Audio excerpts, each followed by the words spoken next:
By now, you may have already seen how a Karen acts in court, but what we have for you today is far from the usual. We're taking a look at some of the most entitled criminals acting like absolute Karens in the courtroom, which usually happens after they hear something like this.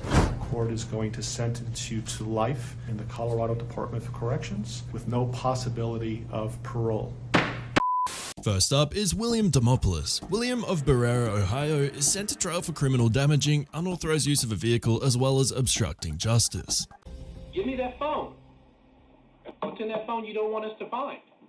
Nothing. I just didn't see no need for you guys to confiscate my phone and go through it. I mean... And you play by your rules. You don't want to play by anybody else's rules. Right off the bat, the judge is already furious with Demopoulos as he refuses to give over his phone to a probation officer. When the judge hands the phone to a clerk, the defendant starts to retreat. Come here. Hey. Come here. No, man. No, man, this is not right, man. I'm telling you, it's not right. This system is so messed up. Stand there. If you're going to act up, give me an officer. Give me an officer. Please, next door. please, please, please. No. It doesn't have to be like this. I'm right now thinking about charging you with resistance. Please, it doesn't have to be like this, John. Stand there and stand like a man. I can't do it. I'm sorry, I can't do it. Then you're going to go to jail today. Now, you'd think William here would pull himself together after that threat, but instead, he does something no one saw coming.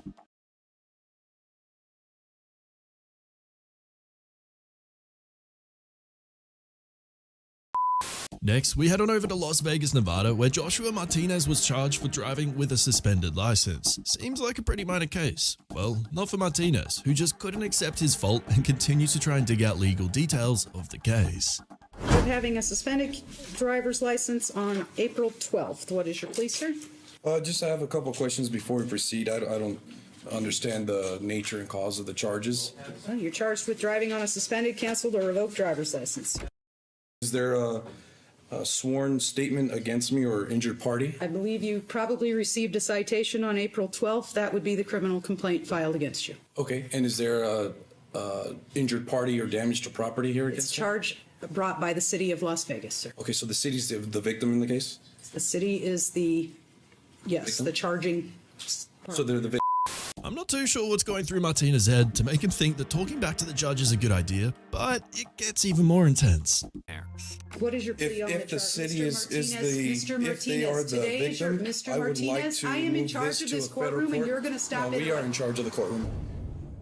Would you show Mr. Martinez the inside of our holding tank, please? You're not going to tell me who's in charge of my courtroom, Mr. Martinez.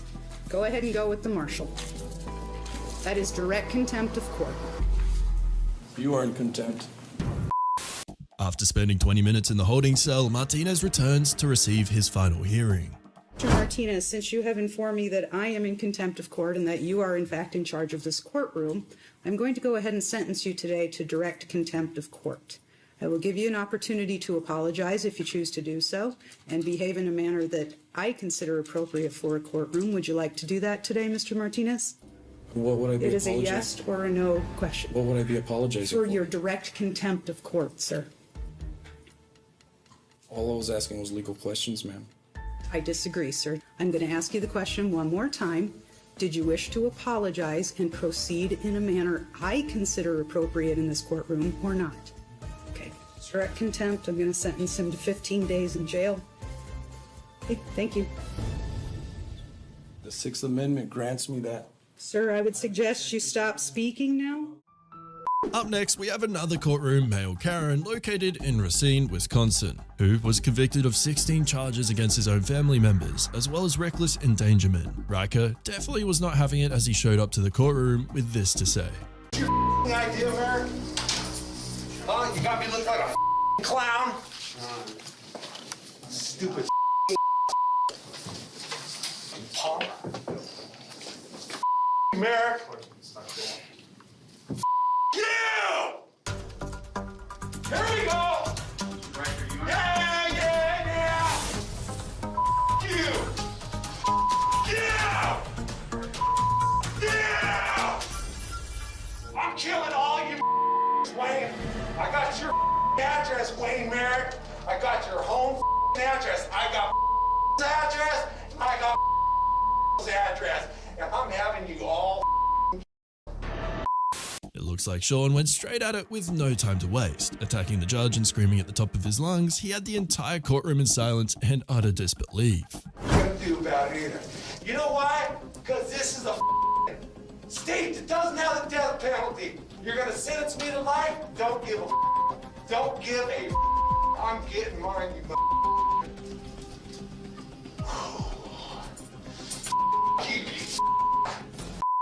Not only does he come after the judge as best as he can, but Riker then directs his evil wrath towards the prosecutor.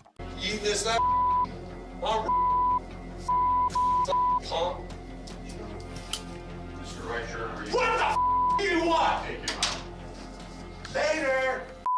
After all this screaming, Riker was sentenced to 200 years behind bars, if, of course, he lives that long. In Wichita, Kansas now, we have Michael Gates. Gates is in court convicted of battery against a law enforcement officer. Well, Michael really didn't think he did anything wrong here and continues to act like a Karen towards the judge. All the evidence shows that you deliberately excused the words. I know the words were that you deliberately were hawking up I didn't hawk up no saliva, okay? That's and you're gonna believe those lies. That's what I'm talking about. I didn't hawk up no saliva. You gonna believe a lie because they wearing uniform. This judge clearly isn't taking the language and decides to bring in some order to the proceedings. It's like evening. You ain't gotta scream at me.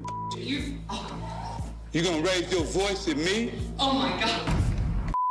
Gates does not appear to be backing down from the judge, but wait until you hear what he has in store for Assistant DA O'Connor. You raise your voice to me, I raise my voice to you. You just in a row. Judge, I appreciate Mr. Gaines making my point for me. You punk. Very well received. Maggot mother. And I don't think I have to take insults from I know. You. Use a. He's a tough guy now. Use a. But I think use a. You'll be a. After I get sentenced, punk. I think Mr. Gaines is forfeited to me. I'm ready to go. I'm ready to go. You punk. I'm talking. You. Take out of the courtroom. He's a maggot. You're a tough guy. He's a maggot, punk. Should have. He's a baby. Maggot. Anytime, Mr. Gaines. Shut up, punk. He's a maggot. Should have died. He's a baby. Stillborn. After this incident, the judge decided to extend Gates' sentence from 10 to 13 years. Now that was a quick 3 years. Next, we head down to my home, Australia, where Daniel Nicholson, 35-year-old father of 4, had been out on bail after receiving a sentence for firearm charges in South Australia, Adelaide. It looks like Daniel was about done with his time in the legal system because what he does is unbelievable. I revoke you, miss. No, you can stop. Take the seat. Miss, please, miss. Please, miss. I'll show you what please, miss is. Nicholson picks up on the cues and realizes he's probably going to be sent to prison, so he takes a dangerous move in an attempt to bail himself out of the situation.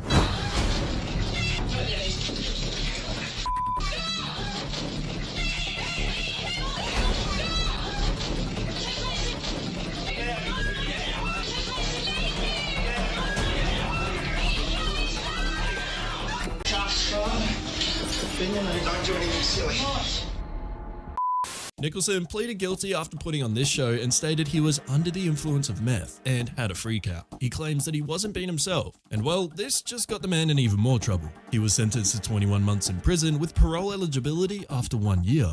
Now, we head over to Orlando, Florida. Dale Roy Greenman is in court after being put on bond for theft charges. He was accused of stealing a pack of cigarettes, a lighter, and a Gatorade from a 7-Eleven. He's charged with petty theft and has a $250 bond, and it doesn't look like Greenman was happy with his charges. Good afternoon, sir. Can you tell me your name, please? Hello, Your Honor.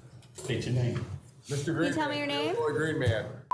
The court hearing appears to begin rather calmly, but as things go on, we see the real Karen come out of Dale. So, Mr. Greenman, you have prior history out of state, and so the state may enhance this offense to a felony based on your prior, so I can't do anything with your case today. I am going to appoint the public defender for you. That's horse. You do whatever the you want. Excuse me? My name is Mr. Greenman. I'm the federal witness of the United States federal government. I demand some respect, you.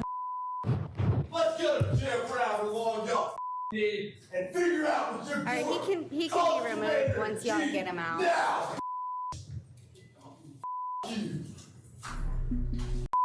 Greenman goes off on that judge, and the rest is history. He faced a $1,000 bond and was released on good behavior not so long after. Thanks for watching, we'll see you later.